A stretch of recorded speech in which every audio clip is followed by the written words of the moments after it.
Hello, good evening ചക്രകളെ. ഇന്ന് എന്താ ദിവസം? ഏകാദശിയല്ലേ? നിങ്ങൾ ഏകാദശി വ്രതം പിടിക്കുന്നവരാണോ? എല്ലാവർക്കും ഭഗവാന്റെ അനുഗ്രഹം ഉണ്ടാകട്ടെ എന്ന് പ്രാർത്ഥിച്ചുകൊണ്ട് ഞാൻ ഇന്നൊരു ഭഗവത്ഗീതയിലെ വചനം പറയാം. അർജുനനോട് ഭഗവാൻ ആഗ്രഹത്തെ സംബന്ധിച്ച്, അതായത് രജോ ഗുണത്തെക്കുറിച്ചൊരു വാക്ക് പറഞ്ഞതാണ്. ഞാൻ ഏതാനും വരികൾ ഇവിടെ പറയാം. ഭരതകുല ശ്രേഷ്ഠനായ അർജുന, രജോ ഗുണം വർദ്ധിച്ചിരിക്കുമ്പോൾ ധനം എത്ര കിട്ടിയാലും പോരാ എന്ന തോന്നൽ, എപ്പോഴും കർമ്മം ചെയ്തുകൊണ്ടിരിക്കൽ, പുതിയ പ്രവർത്തനങ്ങൾ തുടങ്ങൽ, മനസമാധാനമില്ലായ്മ, ഓരോ പദാർത്ഥങ്ങളിലുമുള്ള ആഗ്രഹം, ഇവ ഉണ്ടാകുന്നു. ശരിയല്ലേ?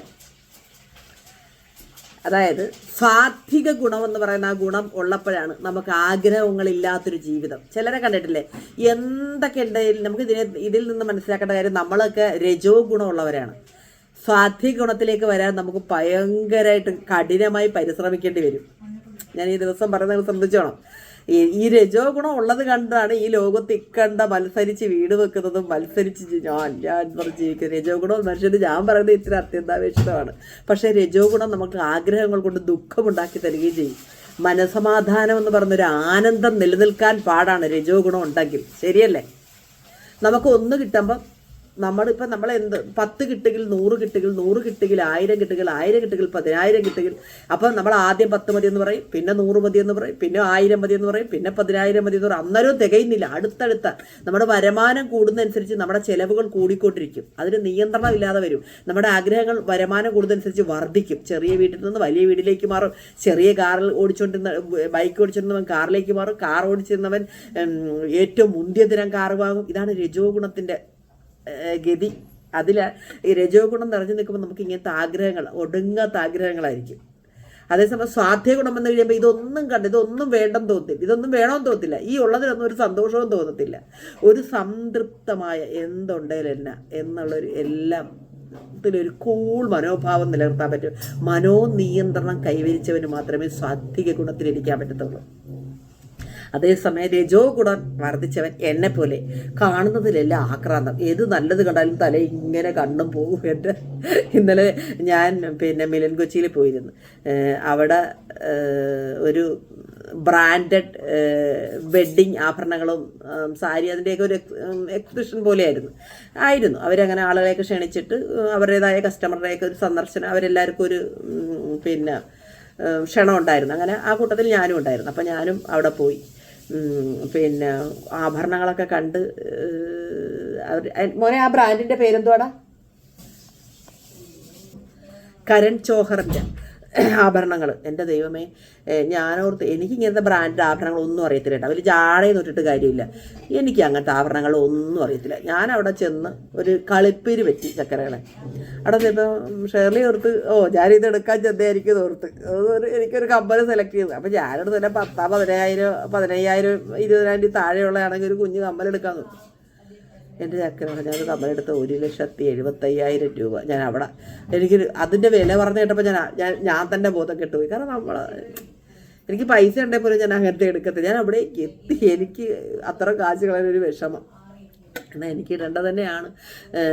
പക്ഷേ എങ്കിലും എനിക്ക് അത്ര എടുക്കാനുള്ളൊരു സ്വന്തമായി അങ്ങനെ എടുക്കാനുള്ളൊരു സിറ്റുവേഷനിലേക്ക് ആയിട്ടില്ല. അതുകൊണ്ട് ഞാൻ ഇട്ടില്ല. നമ്മൾ അങ്ങോട്ട് ആകാനുള്ള തയ്യാറെടുപ്പിലാണ്. പ്രാർത്ഥനയും പ്രവൃത്തിയും എന്താ പറയുന്നത്, അതിലേക്ക് വരികയാണ് നമ്മൾ.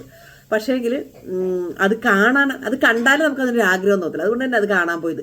കണ്ട് ആഗ്രഹിച്ചെങ്കിൽ മാത്രമേ നമ്മുടെ ജീവിതത്തിൽ അത് വരത്തുള്ളൂ. പക്ഷേ കണ്ട് ആഗ്രഹിക്കുന്നത് അത് വേണമെന്ന് സ്വന്തമാക്കണമെന്ന് തോന്നുന്നവരെയാണ് രജോ ഗുണമുള്ളവരാണ് ഇത് കണ്ടിട്ട് സ്വന്തമാക്കണമെന്ന് തോന്നുന്നു പ്രയത്നിച്ച് എപ്പോഴും എന്തെങ്കിലും ചെയ്തുകൊണ്ടിരിക്കും. വെറുതെ ഇരിക്കത്തില്ല. ഒന്ന് വിട്ട് പല പല കാര്യങ്ങളിൽ തുടങ്ങിക്കൊണ്ടിരിക്കും. ഒരു സ്ഥലത്ത് ഒന്ന് പരാജയപ്പെട്ട അടുത്ത പിടിക്കും. അങ്ങനെയൊക്കെ ഓരോന്നിന് പുറകെ ഓടുകയും ആഗ്രഹങ്ങളിൽ എല്ലാം കാണുന്നതിനോടെല്ലാം, നല്ല വീട് കണ്ടാൽ ആഗ്രഹം, നല്ല തുണി കണ്ടാൽ ആഗ്രഹം, സ്വർണ്ണം കണ്ടാൽ ആഗ്രഹം, എന്ത് കണ്ടാലും ആഗ്രഹം, അപ്പം പൈസ കണ്ടാൽ ആഗ്രഹം, ഇങ്ങനെ എല്ലാത്തിനോടും ആഗ്രഹത്തെയാണ് നമ്മൾ രജോ ഗുണം ഉള്ളവരെന്ന് പറയുന്നത്. തമോ ഗുണം എന്താണ്?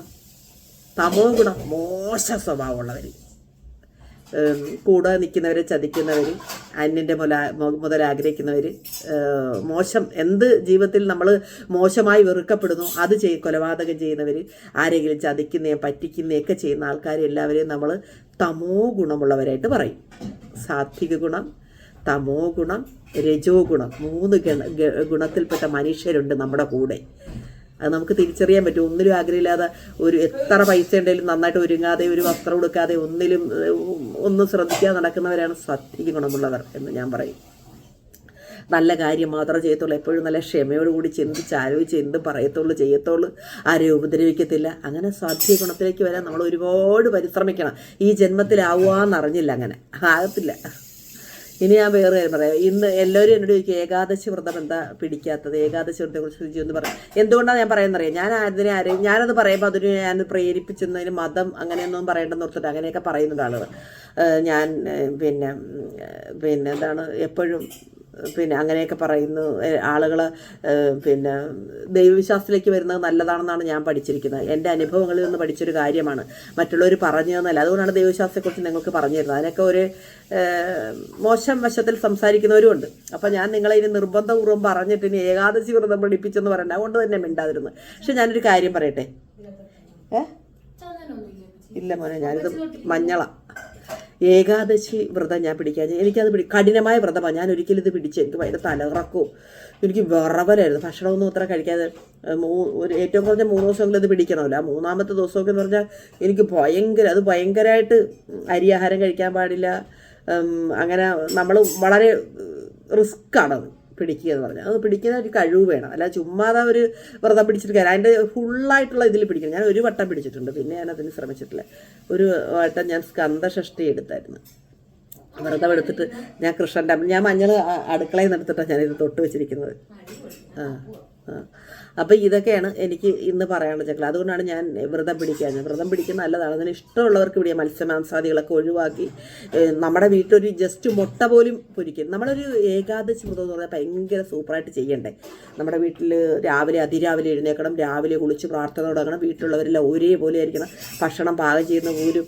നമ്മളിപ്പോൾ അയ്യപ്പന്മാരുള്ള അമ്പലം നമ്മൾ മാലയിടുമ്പോൾ ഉണ്ടല്ലോ, ശബരിമലയിൽ പോകുമ്പോൾ മാലയിടുമ്പോൾ നമ്മൾ എങ്ങനെ ഒരു വീട് പവിത്രമായി സൂക്ഷിക്കുന്നു, അതുപോലെ വീട്ടിലുള്ളവരെല്ലാം രാവിലെ കുളിക്കും അല്ലേ. എൻ്റെ നാട്ടുംപുറത്തൊക്കെ ഞാനിപ്പോഴും ഓർക്കുന്നുണ്ട്.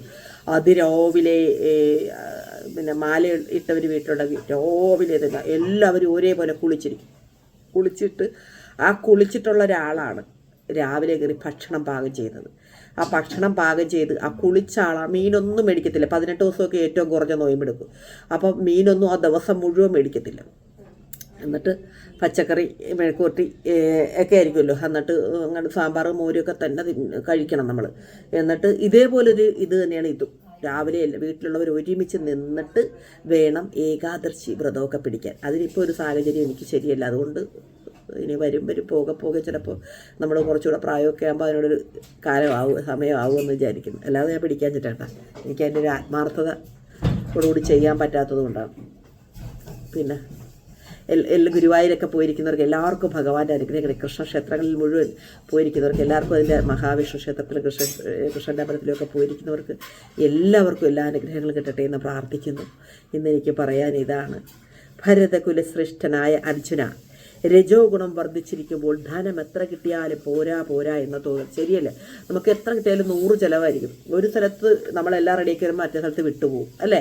അങ്ങനെ ഇങ്ങനെ നമ്മളുടെ പ്രാരാബ്ധം ഒഴിയത്തില്ല. കാരണം നമ്മുടെ ആവശ്യം ഇങ്ങനെ വർദ്ധിച്ചുകൊണ്ടിരിക്കും. അപ്പം ആവശ്യം വർദ്ധിക്കുന്നതോറും പണത്തിൻ്റെ ചിലവ് കൂടിക്കൊണ്ടിരിക്കും. അപ്പം അതാണ് രജോ. നമുക്ക് ആവശ്യമില്ലാത്ത കാര്യത്തിലെല്ലാം ആഗ്രഹിക്കും നമ്മൾ. അതെല്ലാം നമ്മൾ സ്വന്തമാക്കാൻ പോകുമ്പോൾ അതിനെയാണ് രജോ ഗുണം എന്ന് പറയുന്നത്. ആഗ്രഹം ഇത് നമുക്ക് ദുഃഖവും ഉണ്ടാക്കി തരും. അമിതമായ ആഗ്രഹങ്ങൾ നമുക്ക് ദുഃഖവും ഉണ്ടാക്കി തരും. എപ്പോഴും കർമ്മം ചെയ്തുകൊണ്ടിരിക്കൽ, പുതിയ പ്രവർത്തനങ്ങൾ തുടങ്ങൽ, മനസ്സമാധാനം ഉണ്ടാകത്തേയില്ല ഇങ്ങനെയുള്ള ആളുകൾക്ക്. കാരണം ഈ കാര്യങ്ങളുടെ എല്ലാം പുറകെ ഇങ്ങനെ നടക്കുമ്പം ആഗ്രഹങ്ങളെല്ലാം സാധിച്ചെടുക്കാൻ വേണ്ടി നടക്കുമ്പോൾ നമുക്ക് മനസ്സമാധാനം എവിടെ നിന്ന് ഉണ്ടാകാനാണ്? കറക്റ്റായ കാര്യമില്ല. അന്നേ പറഞ്ഞിരിക്കുകയാണ് ഭഗവാൻ, നമുക്ക് മുൻകൂർ പറഞ്ഞു തന്നിരിക്കുകയാണ് ഇതൊക്കെ അല്ലേ. അപ്പം ഇതാണ് ഇന്നെനിക്ക് പറയാനുള്ള വചനം. അപ്പോൾ ആഗ്രഹങ്ങൾ എല്ലാം മനോനിയന്ത്രണം കൊണ്ട് നമ്മൾ നിയന്ത്രിക്കുക. നമ്മുടെ മനസ്സിനെ ഭക്തി കൊണ്ട് നല്ല ഭക്തി ആയിട്ടിരിക്കുന്ന ആളുകൾക്ക് എപ്പോഴും ഒരു നിയന്ത്രണം ഉണ്ടാകുന്നില്ല. നന്നായിട്ട് ആഴത്തിൽ ഭക്തി വരുമ്പോൾ, നമ്മുടെ ഒന്നും ഒരു ഭക്തി ആഴത്തിലായിട്ടില്ല. ഇനി ഒരുപാട് നാമങ്ങളൊക്കെ ചൊല്ലി നിരന്തര പ്രാർത്ഥനയിലൂടെയും നല്ല കാര്യങ്ങൾ ചെയ്ത് നമ്മുടെ മനസ്സ് തെറ്റെന്ന് കാണുന്ന ഒരു കാര്യവും ചെയ്യരുത്. മനസ്സ് വിലക്കുന്നത് നമ്മൾ ചെയ്യരുത്. അങ്ങനെ നമ്മൾ ഭയങ്കരമായിട്ട് പ്യുവറാകാനുണ്ട്. ഒരുപാട് നമ്മൾ ഒരുപാട് മോശം കാര്യങ്ങൾ കാണും. അപ്പോൾ അതെല്ലാം നമ്മളെടുത്ത് കളഞ്ഞെങ്കിൽ മാത്രമേ ഈഗോ, അങ്ങനത്തെ കാര്യങ്ങളൊക്കെ, ഞാനെന്ന ഭാവം, അഹങ്കാരം, മറ്റുള്ളവരെ അംഗീകരിക്കാതിരിക്കുക, ഇതൊക്കെ ഈ കൊള്ളാത്ത ഒരു പരിപാടികളാണ് നമ്മുടെ ജീവിതത്തിലെ ചീത്ത സ്വഭാവങ്ങളാണ്. ഇതെല്ലാം കളഞ്ഞ് സമഭാവനയുടെ കണ്ടുവരുമ്പോഴാണ് മനോനിയന്ത്രണത്തിൻ്റെ പടികൾ ചവിട്ടി പോകാൻ പറ്റത്തുള്ളൂ നമുക്കല്ലേ, മനോനിയന്ത്രണത്തിലേക്ക് പോകാൻ പറ്റത്തുള്ളൂ. അങ്ങനെ ആകണം എല്ലാവരും, നമ്മളെല്ലാവരും അങ്ങനെ ആകണം. അങ്ങനെ ആകുമ്പോഴാണ് കറക്റ്റ് ദൈവവിശ്വാസി എന്ന് പറയുന്നത്. അങ്ങനെയുള്ളവരെയാണ് ഈശ്വരനും ഈ പ്രപഞ്ചത്തിനും ഇഷ്ടം. അങ്ങനെയുള്ളവർക്ക് ജീവിതത്തിൽ മുന്നേറ്റം ഉണ്ടാകും. ക്ഷമയെന്ന് പറയുന്നതൊക്കെ ഭയങ്കര വളരെ നല്ല ഒരു സമ്പത്താണ് ക്ഷമ എന്ന് പറഞ്ഞാൽ, അല്ലേ? കോപം കൊണ്ട് ഈ ഭൂമിയിൽ ഒന്നും നേടാനില്ല, ക്ഷമ കൊണ്ടായില്ല. അത് ക്ഷമയും സഹനവും സ്നേഹവും ചിരിച്ച മുഖവും ഒക്കെയാണ് എല്ലാവർക്കും ഇഷ്ടമല്ല. ദേഷ്യപ്പെടുന്ന ഒരു മുഖത്തോടെ ഇരിക്കുന്ന ഞാൻ പോലും എൻ്റെ മുഖമൊന്നും ദേഷ്യപ്പെട്ടാൽ നിങ്ങൾക്ക് ഇഷ്ടം വരുക. ഞാൻ ചിരിച്ച് സന്തോഷത്തോടെ നിങ്ങളെ വർത്താനം പറഞ്ഞ് നിങ്ങളെയും ചിരിപ്പിക്കുന്നതും ചിന്തിപ്പിക്കുന്നതും കൊണ്ടല്ലേ നിങ്ങൾക്ക് എന്നോട് ഇഷ്ടമുള്ളത്. അത്രയൊക്കെ ഉള്ളു. പിന്നെ എന്തുണ്ട് ചക്രകൾ, ഇന്നലെ ഞങ്ങളെ അവിടെ പോയില്ലേ, ഇവിടുന്ന് വലിയ കാര്യത്തെ അവിടെ പോയി. ആ ഓർണമെൻറ്റ്സ് എന്തായാലും ഞാൻ അങ്ങനത്തെ ഒന്നും കണ്ടിട്ടില്ല. അപ്പോൾ ആദ്യമായിട്ട് എനിക്ക് കാണാനൊരു അവസരം കിട്ടി. എല്ലാവരും ഇനി അതവിടെ ഉണ്ടാകുന്നറിയത്തില്ല, ഇന്നലെ 8 മണി വരെ ഉള്ളതെന്ന് തോന്നുന്നു. അപ്പോൾ അത് കണ്ടു. അപ്പോൾ ആ ഒരു ഇതിനെപ്പറ്റി നമുക്ക് അറിയാൻ പറ്റി. ആ ആഭരണങ്ങളൊക്കെ കണ്ട് വെഡ്ഡിങ്ങിനൊക്കെ ഇടാൻ പറ്റി ഒരെണ്ണം ഇട്ടാൽ മതി. ചോക്കറൊക്കെ സൂപ്പർ, നല്ല കൈ ചെയിന്, മോതിരം, അങ്ങനെ ഒരുപാട് സാധനങ്ങൾ. ഭയങ്കര വിലയാണ് അതിന്. അപ്പോൾ ഒരുപാട് പൈസ ഉള്ളവർക്ക് വാങ്ങാൻ പറ്റുള്ളൂ. നമ്മൾ അത്ര വലിയ ആൾക്കാരൊന്നും വരല്ല ഉണ്ടെന്ന് ഞാനെല്ലാം നോക്കിയിട്ട് അവിടെ വെച്ചേക്കാരാണ്. ആ വില പറഞ്ഞപ്പോൾ ഞാൻ ബോധം കെട്ടുപോയി.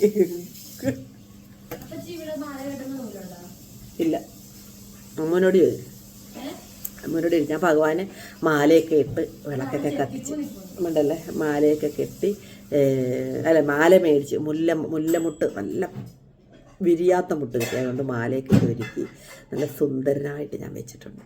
ചക്കര ഒക്കെ കത്തിച്ച് രാവിലെ വിഷ്ണു സഹസ്രനാമവും നാമങ്ങളും ഒക്കെ ചൊല്ലി ഭഗവാനെ സ്തുതിച്ച് വെളുപ്പിനെ എഴുന്നേറ്റ് പ്രാർത്ഥിച്ച് കുളിയും ജപമൊക്കെ കഴിച്ച് ഒരുങ്ങിയിരിക്കുകയാണ് ചക്കരകൾ. ഇന്നത്തെ ഇതാണ് എനിക്ക് പറയാനുള്ളത്. എല്ലാവരും നിരന്തര പ്രാർത്ഥന, എന്തായാലും പ്രാർത്ഥന വിട്ട് ഒരിക്കലും കളിക്കരുത്. നല്ല പോസിറ്റീവായിട്ടിരിക്കാൻ നോക്കുക. എന്തിനേയും നിങ്ങൾ വർത്തമാന കാലത്തിൽ ജീവിക്കാൻ പരമാവധി ശ്രമിക്കണം. നിങ്ങൾ നഷ്ടപ്പെട്ടു പോയതിന് ഒരിക്കലും ചിന്തിക്കാതെയും വരാതിരിക്കാൻ പോകുന്നതിനെ കുറിച്ച് ഭാവിയെ പറ്റി നമ്മൾ എന്ത് പ്ലാൻ ചെയ്താലും അത് നിങ്ങൾ എഴുതി വെച്ചു, പ്ലാൻ ചെയ്ത് നാളത്തേക്ക്. അതായത് ഇന്നൊരു ബുക്ക് എടുത്ത് വെച്ചിട്ട് നാളെ ഇന്നൊക്കെ ചെയ്യുന്ന എഴുതിക്കുക. നാളെ ആ കാര്യങ്ങളായിരിക്കത്തില്ല നടക്കുന്നത്, വേറെ കാര്യങ്ങളായിരിക്കും.